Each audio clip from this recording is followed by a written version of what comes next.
जाने कैसा दर्द है दवा ना कोई विर्द है मिले हैं कैसे सिरे ऐ मेरे खुदा बता मुझे है गिर रहे ये आंसू कैसे रुके खुदाया बस में मेरे नहीं है ऐ मेरे खुदाया ऐ सब जानता तू लिखता है तकदीरें.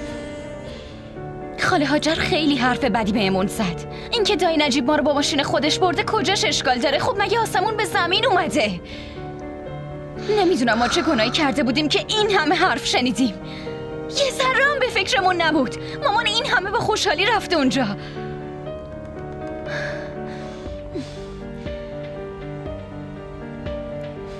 مشکل تو چیه؟ تو یه ذره هم عصبانی نیستی؟ خب چرا زبونت بند اومده؟ الان اینجا عصبانی شدن ما هیچ فایده ای نداره. چیزی که باید میشد شد. چیزی که شد؟ اصلا نباید میشد. آره هرچی تا امروز سرمون اومده نباید پیش می اومد. بابا نباید اینقدر زود میمرد. مامان نباید اینقدر خوشگل می بود. ما دوتا خواهر نباید به دنیا می اومدیم وقتی که توی یه خونه اینقدر اتفاق میفته که نباید بیفته. نتیجهش میشه همین.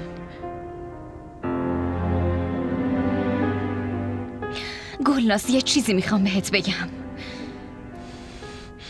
بذار من یه روزی عروس خونه خاله هاجر بشم بعد ببین که چجوری انتقامه یکی یکی کاراشونو ازشون میگیرم. قسم میخورم اگه اینطوری نشد اسمم دردانه نیست.